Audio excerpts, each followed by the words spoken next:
Bienvenidos.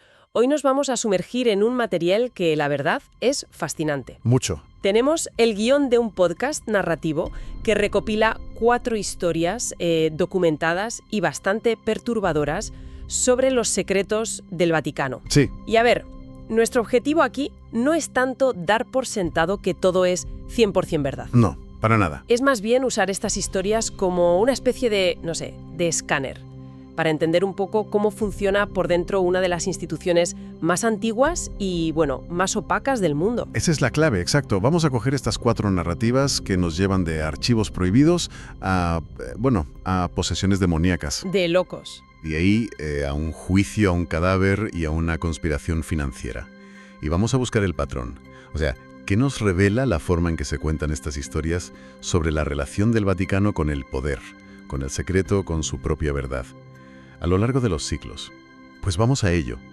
La primera parada es el origen de muchos de estos secretos, el Archivo Apostólico Vaticano.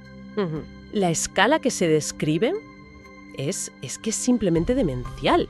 Se habla de 85 kilómetros de estanterías. 85. Es una cifra que no te cabe en la cabeza. No. Y se aclara un punto importante. Secretum, en latín, no significa secreto en el sentido de clandestino, no, sino privado. Del Papa, para el Papa. Eso es, aunque en la práctica esa línea es muy, muy fina. Claro, es que una cosa es la etimología y otra la realidad. El guión aporta un dato que ilustra esto perfectamente, este hermetismo. ¿Cuál? Hasta hace muy poco, a los académicos acreditados, gente con permisos, con reputación, Sí. solo se les permitía consultar 3 documentos al día. 3. Imagina la escena, tienes delante 85 kilómetros de historia y te dicen, puedes ver 3 carpetas. Madre mía. Vamos, eso no es una norma de biblioteca, es un control férreo, un control activo sobre el relato que se construye. Y aún así, con ese control, se cuelan cosas que te dejan helada. El guión destaca un hallazgo que a mí me parece increíble, los diarios personales de inquisidores. Uf, eso es tremendo. Siempre los imaginamos como monstruos sin cara, ¿no? Pues se cita a uno que, atormentado después de una ejecución, escribe: anoche vi sus ojos mientras la quemaban. Ya no puedo dormir. ¡Wow! De repente, ese monstruo tiene insomnio, tiene una conciencia rota, humaniza la historia de una forma brutal. Es que has dado en el clavo. Este es un tipo de secreto muy íntimo. El coste psicológico del poder. Claro. La verdad no está oculta en un pergamino, sino en la conciencia de un hombre. Pero justo después, el relato nos presenta un secreto de una escala completamente diferente. Sí, mucho más institucional y polémico. Totalmente. Nos lleva a una de las grandes controversias del siglo XX, los archivos de Pío XII y el Holocausto. Cuando se abrieron parcialmente en 2020, el texto señala que apareció la prueba que muchos buscaban: telegramas, informes de obispos alemanes describiendo con todo detalle las cámaras de gas. O sea que la pregunta de ¿sabía el Papa lo que pasaba?, queda respondida con un sí rotundo. Y eso nos lanza de cabeza a la siguiente, que es ¿por qué guardó silencio? Y es aquí donde la gestión del secreto se convierte en una tragedia. El guión menciona una carta personal que se le atribuye, donde resume el dilema de una forma terrible. ¿Qué dice? Si hablo, matarán a más católicos. Si callo, me condena la historia. Uf, es la justificación clásica del mal menor. Pero, ¿es una justificación válida? Porque, visto desde hoy, el silencio ante algo como el Holocausto parece indefendible, sin importar las consecuencias. Y ese es el núcleo del debate. La institución, según esta lógica, priorizó la supervivencia de sus miembros sobre un posicionamiento moral universal. El secreto aquí no fue para ocultar ignorancia, sino para gestionar las consecuencias de un conocimiento terrible. Claro. Demuestra que el propósito del archivo no es solo preservar la historia, es moldear el legado, la imagen moral de la institución, incluso cuando esa imagen es una de inacción calculada. Y para rematar esta primera parte, el guión menciona una sección casi mítica, el archivo reservado. Ah, sí. Un lugar supuestamente inaccesible que contendría desde profecías no reveladas a registros de fenómenos extraños como posesiones masivas. Aquí la justificación del secreto ya alcanza un nivel casi místico, ¿no? Se cita a un cardenal archivista que dijo: hay cosas que la humanidad no está lista para saber. Tela. Y esto plantea la gran pregunta que sobrevuela todo. ¿Ese secretismo es una forma de protección paternalista, de cuidar a sus fieles, o es en última instancia un sofisticado mecanismo de control? Y esa idea de una batalla casi mística, de cosas que no deben saberse, la vamos a ver de una forma mucho más literal y francamente aterradora. Desde luego, totalmente. Porque pasamos de los secretos guardados en papel a una supuesta batalla espiritual que se libra dentro de los propios muros del Vaticano. Y el protagonista es una figura que parece sacada de una película, el padre Gabriele Amorth, una figura absolutamente central. Fue el exorcista oficial del Vaticano durante 30 años. Y el guión nos da una cifra que es difícil de procesar. 70.000 exorcismos documentados. ¿70.000? 70.000. No es un error, un número que sugiere una especie de guerra espiritual a escala industrial. Y claro, el general de esa guerra hizo una declaración explosiva, publicada, según el texto, en el periódico italiano La Stampa. Y cito textualmente porque es demoledor. Satanás vive en el Vaticano. Una bomba. Y no lo decía como una metáfora del mal o de la corrupción, no. Se refería, según él, a la existencia literal de sectas demoníacas infiltradas entre los altos cargos de la Iglesia. A ver, detengámonos un momento en eso. Cuando tu principal experto y combatiente contra el mal afirma que el enemigo no está a las puertas, sino que ya está dentro, cenando en los salones principales. Claro. ¿Qué significa eso para una institución que se basa en la pureza espiritual? Más allá de la creencia literal en demonios, lo que Amorth está describiendo es una percepción de corrupción moral y espiritual que ha llegado hasta el tuétano del poder. Y para que no se quedara en una simple declaración, el relato cuenta un caso específico que pone los pelos de punta. El de una mujer, a la que llaman Cristina, en 1997. Durante una sesión de exorcismo, que fue grabada, esta mujer, que según se dice apenas terminó la primaria, empezó a hablar en arameo antiguo perfecto. Increíble. Pero lo escalofriante es que no era su voz. El audio supuestamente registra una voz masculina, profunda, resonante que dice: «Yo soy legión, somos miles, y este lugar nos pertenece». El detalle de «este lugar nos pertenece» es la clave. Totalmente. No dice «este cuerpo nos pertenece», que sería lo esperable en un exorcismo. Dice «este lugar», refiriéndose implícitamente al Vaticano. Es la dramatización perfecta de la denuncia anterior de Amorth. Claro.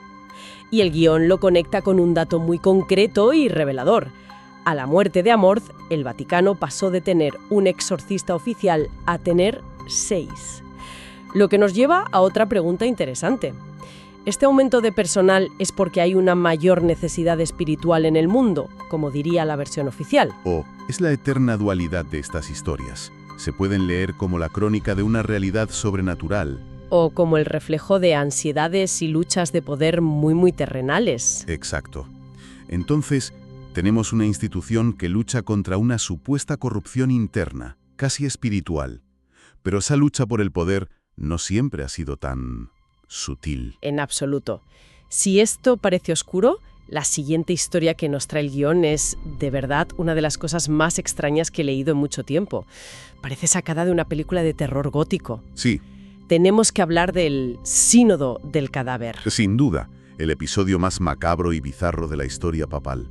Y uno que demuestra hasta qué punto el poder simbólico puede llegar a extremos grotescos para aniquilar a un rival. Nos vamos al año 897. La escena que se describe es demencial.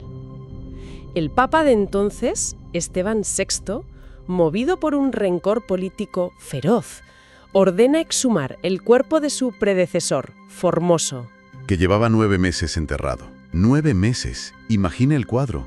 Sacan un cadáver en descomposición, lo visten con las ropas papales de gala, lo sientan en el trono del Papa y lo someten a un juicio formal por traición. Un juicio a un muerto. ¿A un muerto? Y la teatralidad del acto es lo más increíble. El texto menciona que se nombró a un diácono para que se escondiera detrás del trono y respondiera por el cadáver, temblando de miedo. No me digas. Mientras Esteban VI le gritaba al cuerpo putrefacto. No se trataba de justicia, era un ritual de humillación póstuma. No bastaba con que Formoso estuviera muerto. Había que aniquilar su legado. Había que borrar su papado de la historia de la forma más visual y definitiva posible. La sentencia, claro, fue coherente con la locura del juicio. Tras declararlo culpable, le cortaron los 3 dedos de la mano derecha, los que usaba para dar la bendición. Anulando así simbólicamente todos sus actos como papa. Exacto. Después lo despojaron de sus vestiduras y arrojaron su cuerpo al río Tíber. Fin de la historia, podría parecer. Pero no. No, aquí es donde la historia se pone aún más interesante. Porque este acto no puede entenderse como la locura de un solo hombre. Fue una demostración extrema de poder político. Era una advertencia a cualquier facción rival. Esto es lo que os espera. Podemos borraros no solo de la vida, sino también de la historia y de la salvación. Sin embargo, el poder absoluto a veces se encuentra con un límite inesperado. La gente, el pueblo de Roma, según el relato, se rebeló. No por política, sino por lo que consideraron una blasfemia intolerable, una profanación. Se amotinaron. Se amotinaron, encarcelaron a Esteban VI y poco después este apareció estrangulado en su celda. Y de aquí nace la leyenda de la maldición de Formoso. Una leyenda fascinante. El guión cuenta cómo los siguientes 4 papas murieron de forma violenta o en circunstancias extrañas. Uno de ellos, según los cronistas, murió literalmente de miedo. ¿De miedo? Esta supuesta maldición duró 11 años, hasta que un nuevo papa rehabilitó oficialmente la figura de Formoso y condenó el sínodo cadavérico. Lo que nos enseña este episodio es que incluso un poder que se crea absoluto, capaz de juzgar a los muertos, tiene límites. Y a veces esos límites los marcan la percepción popular de lo sagrado y el respeto a los muertos. Es una lección brutal sobre la fragilidad del poder tiránico. Puedes controlar el presente y mutilar el pasado, pero no puedes controlar cómo te recordarán. Totalmente. Y de esta brutalidad física tan medieval, el guión nos lleva de un salto a la era moderna, donde el poder y el secreto se manifiestan de una forma más sutil, pero igual de letal. El dinero. Eso es.